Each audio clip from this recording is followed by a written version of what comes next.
Alright, let's go ahead and unwrap some stuff here. Hi, my name is Brian Rocks. We're going to go ahead and unwrap a couple of objects and going to use the default unwrap and um, the project from view options. Those are the two that I tend to use more often than anything when you're unwrapping these hard edge mechanical objects. And we're going to unwrap two pieces, and then we'll join these together and then arrange the UVs on the image and then export that as that you'd use for a template for texturing. We're not going to do any of the texturing, just the unwrapping, because that'll be plenty actually. Now first off, I want to kind of reorient some object origins, and I'm going to move these to an empty layer so I can see what I'm doing. So I'm going to go back and see, I'm going to go into edit mode because I want to maintain this mirror. So I want to move the cursor to one of these center points here, and then object mode, I'm going to move the origin to the cursor, and that makes my window work the way I want it to. And in this one, I'm just going to grab one of these loops here, and same thing, just cursor to selected, object mode, and then origin to the cursor. And now we're ready to roll here.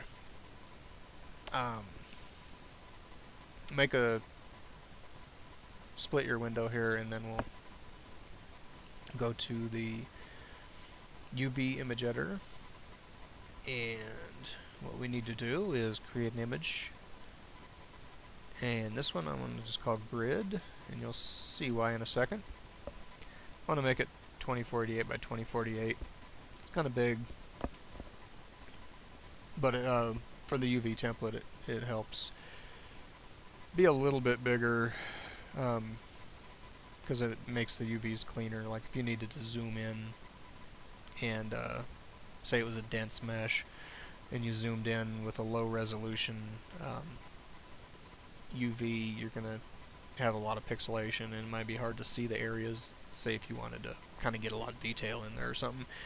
It's better to have a little bigger resolution, because when you zoom in you can have a little cleaner lines and you can see things better. So in the generated type you have a few options. Blank is just going to create whatever color you choose here. Color grid and UV grid, essentially the same thing. The UV grid I choose by default. It's just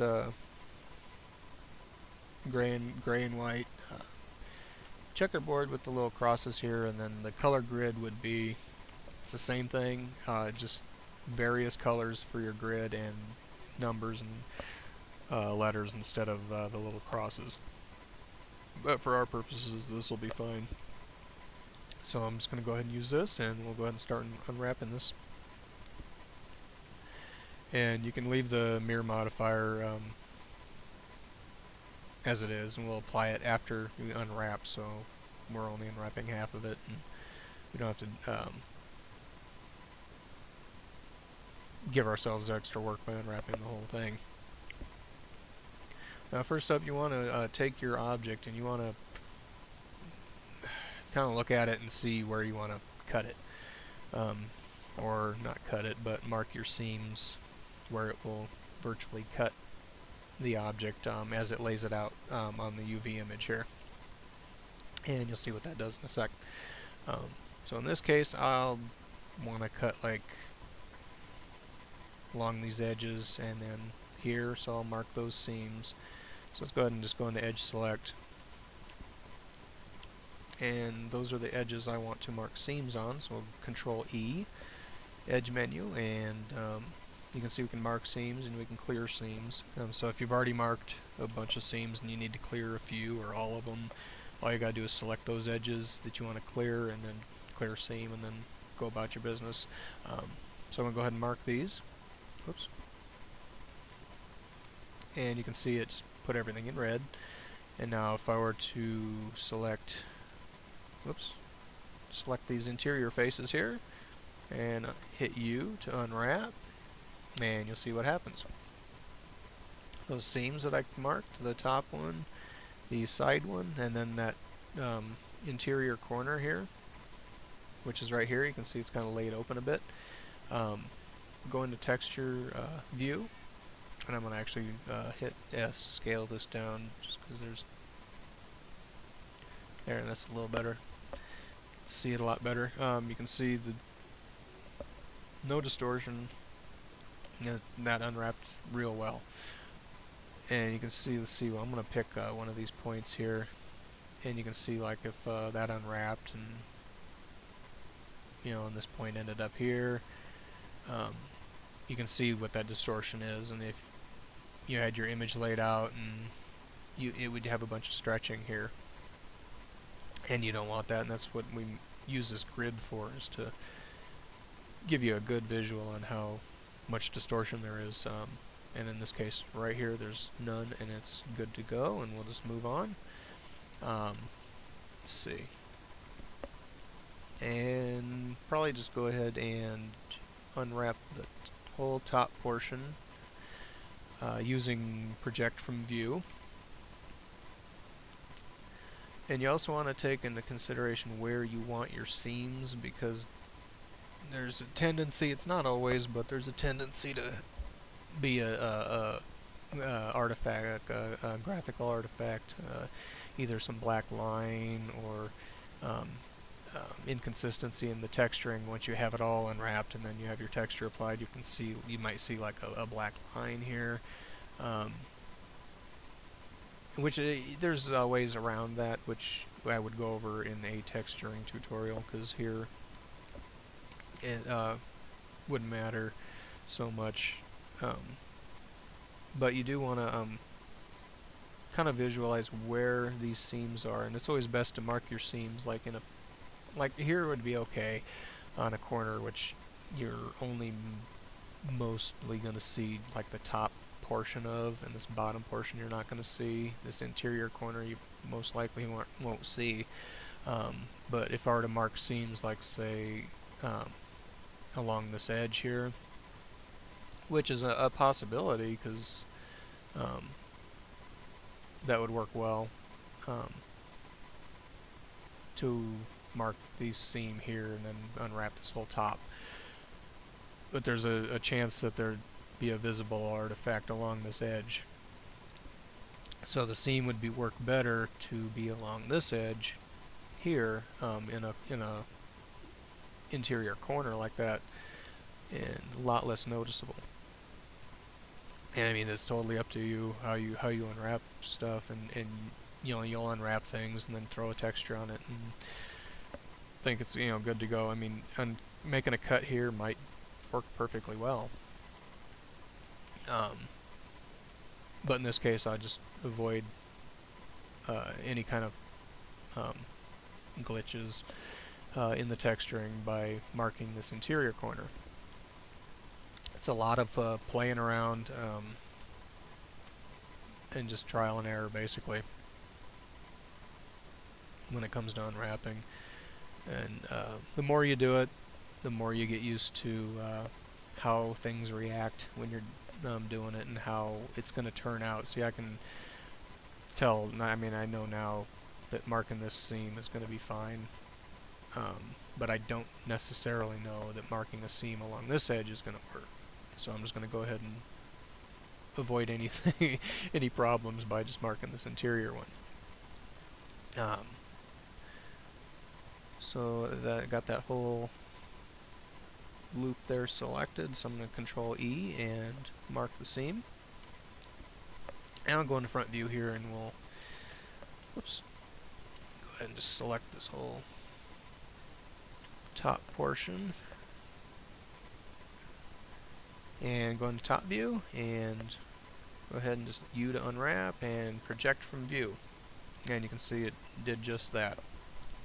If I were to rotate it this way and project from view, does it just mirrors that exactly. Go back into top view and just redo this here. Okay, and now all we have left is this beveled edges here and this whole side. Let's see how we can do here. We'll go ahead and just unwrap that without any seams. So I'm just go to face select and just go ahead and select everything that isn't unwrapped. And go ahead and unwrap. Whoops, I didn't want to do that. It's U again to unwrap, and you can see I've already hit project from view, but you don't have to like undo that or anything. You just hit U again and then unwrap. And we'll go ahead and select all these and kind of move them out of the way from the other pieces that we unwrapped. So now if we select everything, you can see all of our pieces here. And I'm going to go back into texture view and bring the image back. As you can see, that's all white. Would fix that easily. And I'm going to select all. Whoops! I'm going to select all this and just scale it down so we don't have so many squares there. Let's see. I'm going to arrange these a little bit just so they're not overlapping. I'm going to go into island select. That's just left of the face select. Just move some of these out of the way, and it really is irrelevant where any of these things are placed on this image. It's best, you know, to group them how it's coherent for you. So when you're texturing, you know this is the top, this is the side, this is the little inset. And it takes a lot of tweaking. There is an option in here to pack islands, which that really didn't work out too well. It normally works well. If you have a bunch of UVs and you hit pack islands, it will arrange them. If I were to average island scale, oops, select all that, average island scale, and then which averages all the islands and their scaling so they're the same size, and then pack islands. There it goes. And you can see it packs it real nice and in its most logical way. But if you have a lot of UVs here, it packs them in its logical manner. But like if you have say 4 or 5 objects, it mixes everything all up, and it could get a little confusing. Say if somebody else was texturing the thing, you'd have to have a way to markate which pieces belong to which object, so it'd be easier to texture. And you'll see that when we join these objects and arrange the UVs, and I'll show you that as well. So I'm going to go ahead and just move these out of the way again. And we just want to work on this one here because we want to straighten that one out. So first, actually, I want to go ahead and fix this guy up top before we move to that other piece. And we need to, this bottom edge where the seam is at, right here, is right below the one above it. And so you're going to get stretching along this face here because they're right on top of each other. In this case, like for this specific object, I would not worry about it because it would never be rendered so close to where you'd notice that distortion. But I'm going to go show you how to fix that because it happens quite a lot, and you need to always be readjusting these overlapping edges. And to do that easily, because you can see in this case, in this default mode, with this box unselected, this is a sync button. It syncs what's happening in this window with this one, and it's off right now, and you're only going to see the UVs if everything's selected. You deselect it and all disappears. So we can fix that by just clicking the sync button, and now you select something here, selects the same on this end, and vice versa. You select an edge here, and it selects that same edge. So it's easy to select just specific edges that you need to fix. And in this case, we need to fix the ones that are right underneath here, and the ones hidden underneath. And selecting something that's hidden underneath in this window is going to be difficult. So it's easier just to select in this window with this sync button selected. So select all these whoops. I'm going to select this bottom edge here, and I'm going to select this one more. Not the edge though. I'm going to go into vertex select mode. I want to select that one, and this corner, and grab those along the y-axis and bring those down a little bit. And you can see that clears up the distortion there. And just go around the edge that you want to fix and select all those and grab those along the X and just bring those out a little bit. And this one I think we can just alt right click, yeah, and we'll just grab that along the X, bring that out. And you might want to like even go further and grab that along the Y a little bit, straighten that up, and even this width around here, if you need it so specific that you need to have an even width around here. In this case I don't, so I'm going to just go ahead and undo that. There's a little bit of distortion down here, very little, and you're not going to notice it in this case. But that's just to show you how to adjust these any edges that are overlapping one another and where you're going to have significant stretching. If this was I'm going to actually select this loop, and I'm going to grab that along the Z and bring that up. If it was a larger face, you're going to notice the stretching a lot more. But in this case it's a very small face and it's insignificant, and we'll leave this as it is. And see, what do we need to fix? We need to straighten that one out a little bit. And leave the sync option on. I'm going to box select all of this, and now you can see that it selected all of these shared vertices along the seams here. And if I were to say I just wanted to rotate this, it's going to mess up all these other pieces.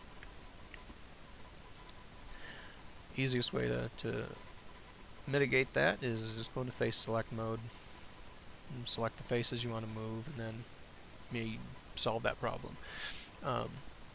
So we'll go ahead and kind of rotate that down a little bit so this is straighter. Let's see. I want to actually straighten that whole edge out. Let's see what happens here. I'm going to edge select, and I'm going to select this whole bottom piece here. Oops, didn't want to do that. Actually, I do want to select all of these. I'm going to whoops. Go back into face select mode here. Okay, actually I want to straighten this edge out, but you can see I'm selecting, like in this case, if I want to straighten this whole edge, you know, I select all these vertices, but then I'm also selecting the shared vertice, and that's because we're still in the sync mode. If I just want to work on this piece without affecting any of this, I'm going to turn this off. I'm going to go ahead and select everything over here, and now I can tweak this without affecting any of the shared vertices. So I'm going to select that whole edge there. I'm going to scale that along the y-axis to 0. And this might not work out too well, but we'll see. This corner seems okay. Actually, I'm going to undo that.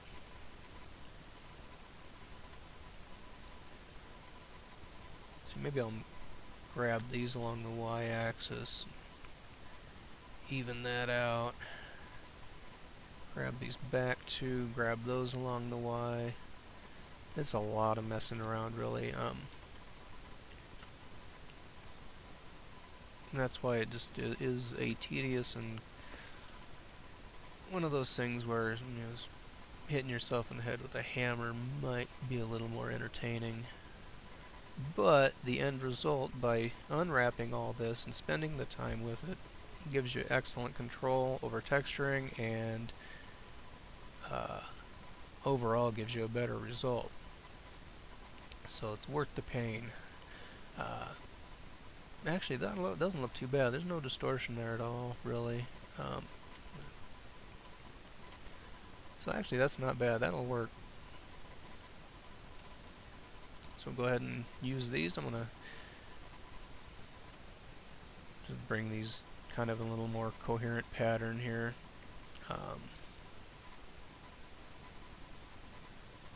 And that, I'm going to actually just rotate that 90, so R90.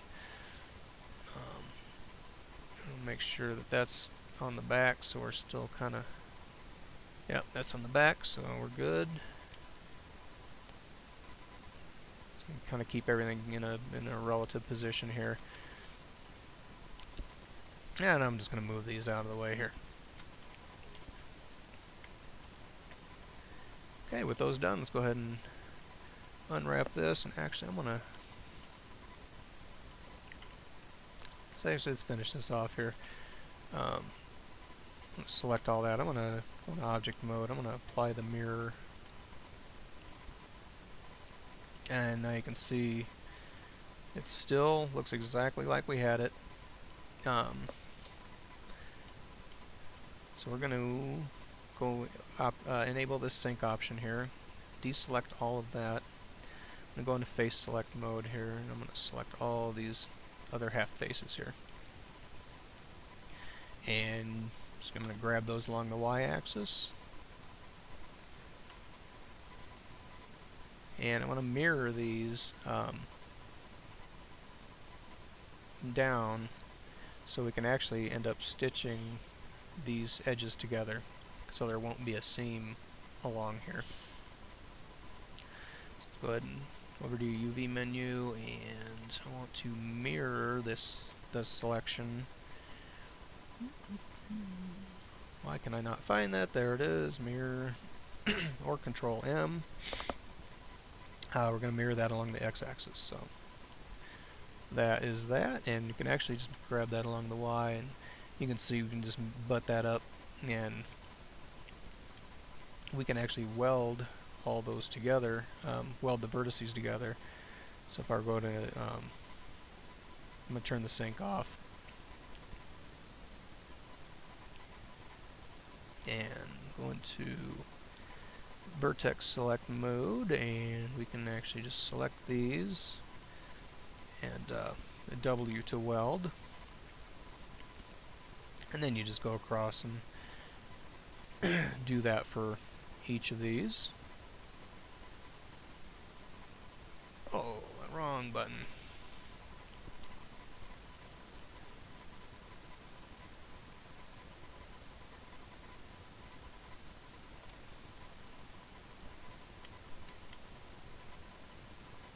Bear with me. And one more. And now we can weld that. And now if we were to island select, you can see you have one object and there won't be a seam along there. So now that one is finished. Just move that out of the way. There might be some more tweaking, not with the UV itself, but just the positioning of the pieces here. We'll see when we get to that. Go ahead, and we want to do this one, but I want to cut this in half because I don't want to unwrap the whole thing. I'm going to delete these vertices here. And oops.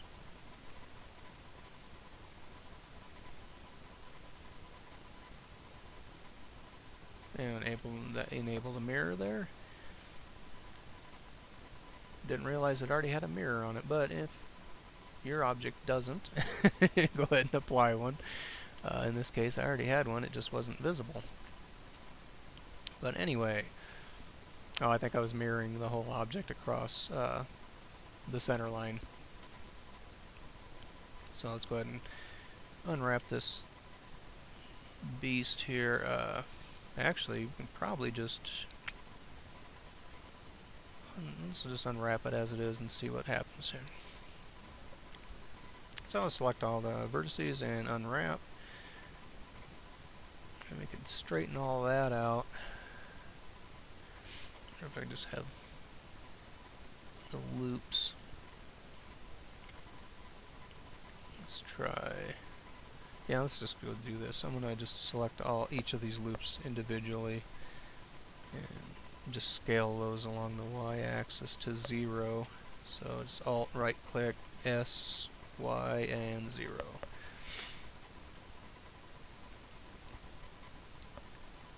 Oops.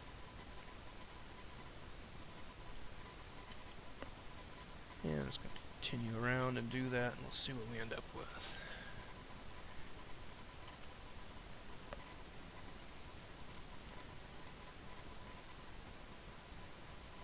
Bring the textured view, whoops. You can see we're all kind of cockeyed and everything. And we can just scale these S, X, 0, and just do that for all of these. Just to straighten them up. And that's another thing to keep in mind when you're modeling stuff is, are you going to be unwrapping it? And if you are, do you want to, how much geometry do you want to put into it? Because you know, downline you might have to unwrap it, and if you have something like this, I mean, this isn't horrible really, but if you had something a little more complex, just got to keep in mind you got to unwrap the thing. So you want to kind of balance detail with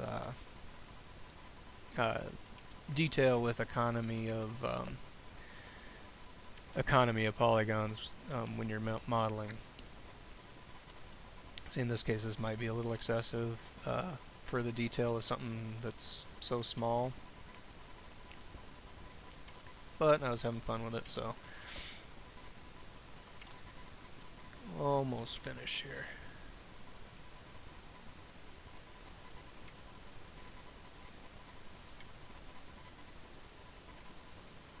And you know, I could have this end piece is going to be a little different.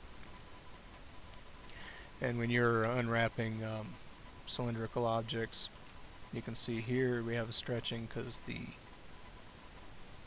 distance between this is off, and we can fix that. Just finish these last. Finish these last couple here. Oops.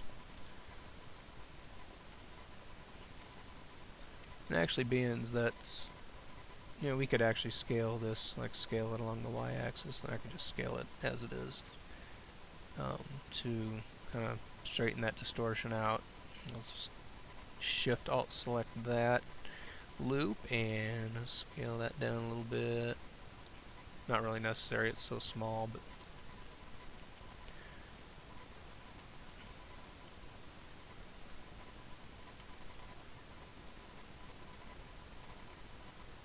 and in this case that looks okay. I mean, that's a little bit of distortion, but that's not bad.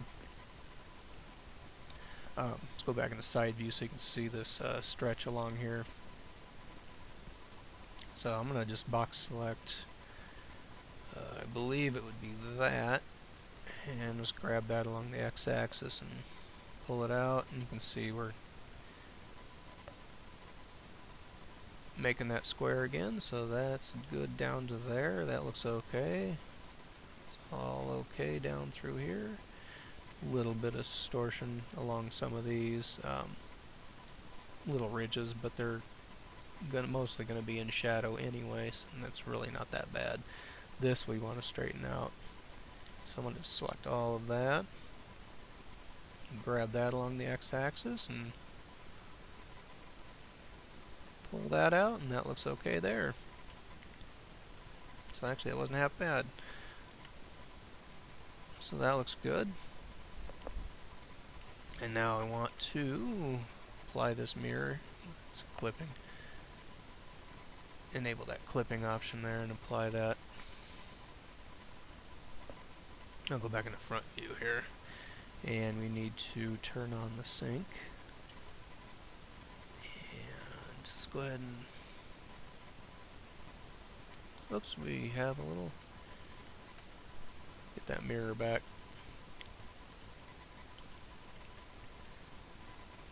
And I'm going to... What I'm going to do here. Got a little bit of a screw up. And that's probably when I modeled it initially, but... Let's see where that's at.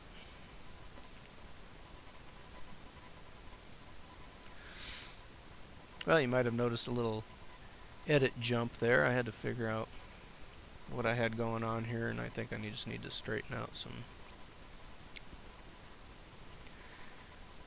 Let's see, I'm going to just select these. I'm going to scale those on the Z.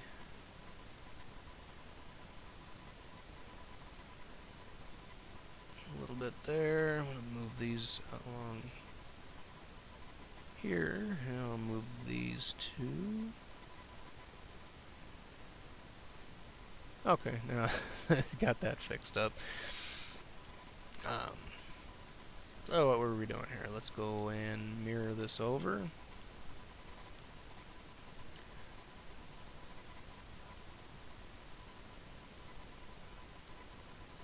Apply that mirror. Back in the front view and turn on this sync button and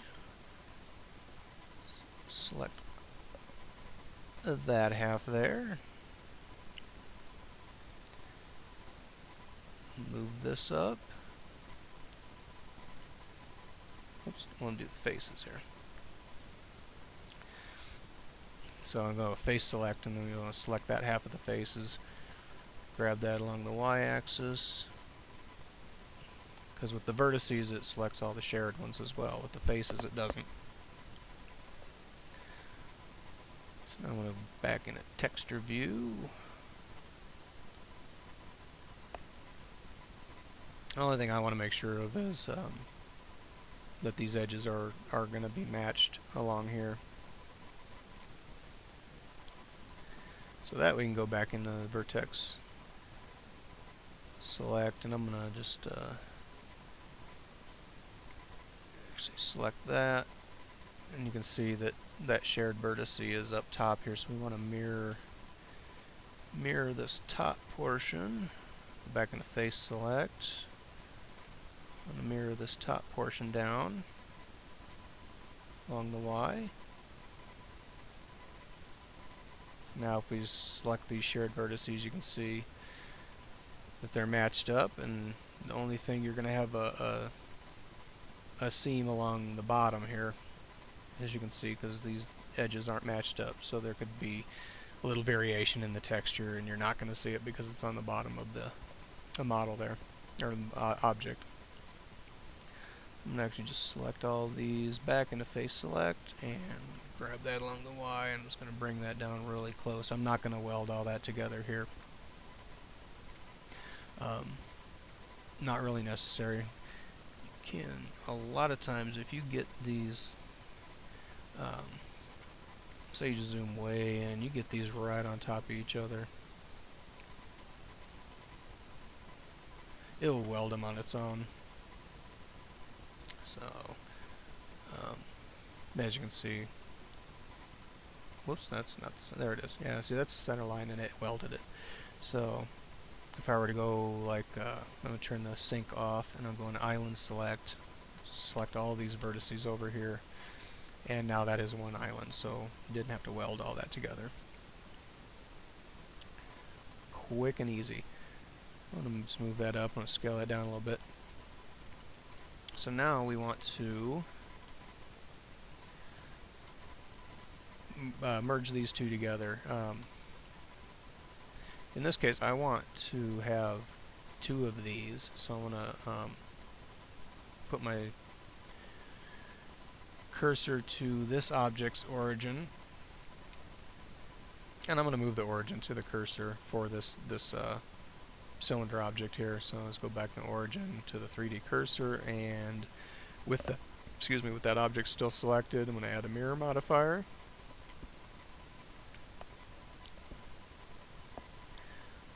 And I'm going to, you don't need to necessarily apply the mirror, because if you wanted the same texture on both of these, it would work just well. Just leave it as it is, but I'm going to go ahead and apply that. So we have two UVs, and I'm going to deselect all of that.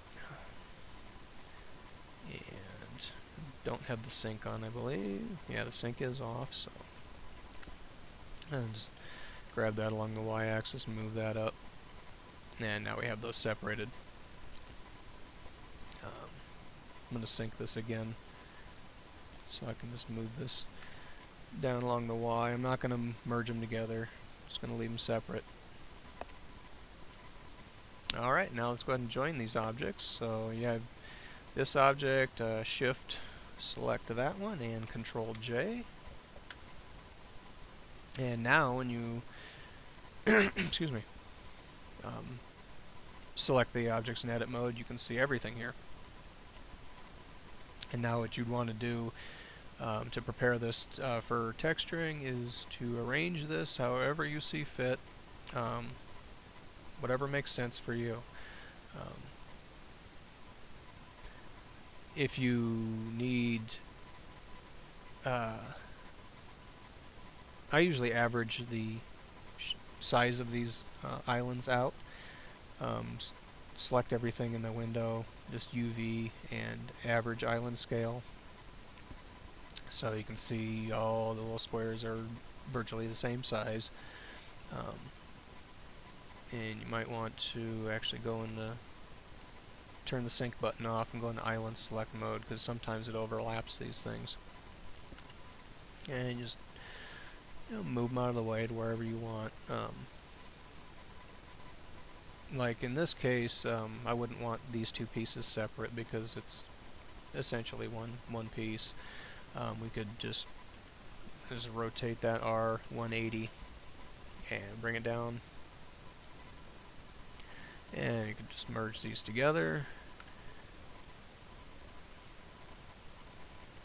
I could probably use the snap function, but I'm just going to grab these. Doesn't have to be like super exact, I don't think.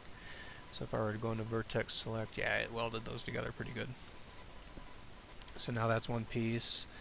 And it depends on your image here, what size image you have, and how much space you have to work with, because I could actually say rotate that around 180 and bring it down here, and then this would be up, however it makes sense for you.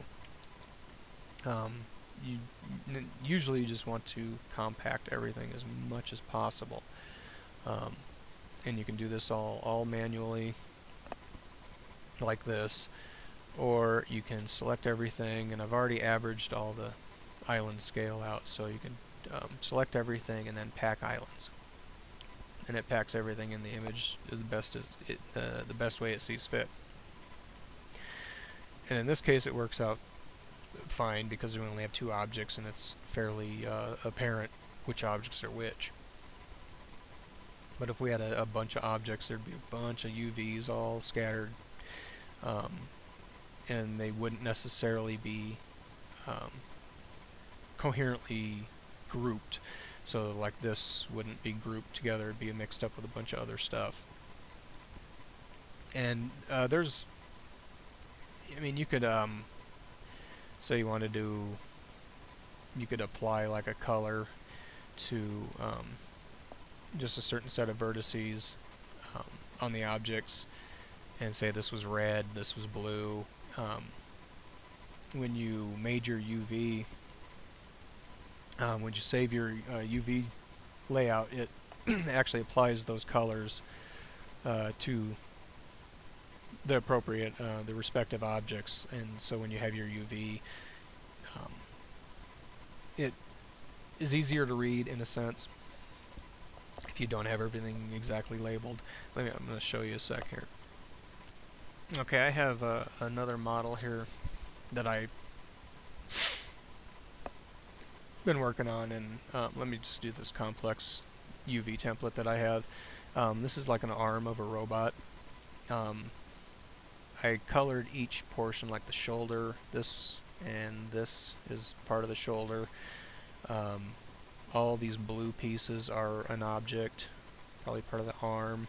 The purple ones go together, but you can see when I did the pack island option, it packed it well, but it does not group everything the way you'd expect. So you have all these pieces that are together essentially, but they're not grouped together. It could make texturing a pain, but it coloring the object in oops, if you had this red and this blue, when you save this, this would be blue and this would be red, and it would be easy to read that way. So that's one way you can do that. It's kind of automatic, so if this object is red, when you save this UV, it automatically makes those UVs red. In this case, this is okay. When you use that pack island option, you might want to go in and see. I mean, most of the time it's fine. They're not touching at all. But it could create a little bit of artifacts when you're texturing, because they are so close together, and you can just move these out of the way a little bit, or scale them up, or scale them up or down. Turn that sync off. Whoops. Select all that and select an island. Just scale that down just a little bit to give it a little bit of space. You don't necessarily need to do that. In this case, this would work out fine. I'm going to actually leave it as this, and I'll show you how to go ahead and save this as a UV template. So you don't need to really have anything selected here, as long as it's laid out the way you want. Let's go to UV and export UV layout, and I'm just going to save it in here. The default is PNG.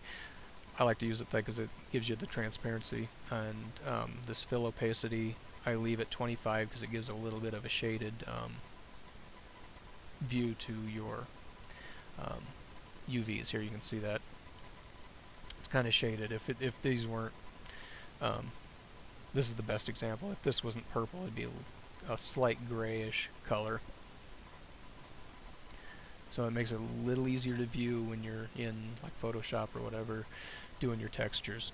Let's see, here's one. You can see there's a bit of a gray color, so it brings it off of the background a little bit. And the 0.25 is what this was setting at, and that works great. And to set it apart from the background just a little bit. So, and you just go ahead and save that as the PNG, and you have your template that you can put into Photoshop or whatever and start your texturing, which I'll probably do in another tutorial here down the road.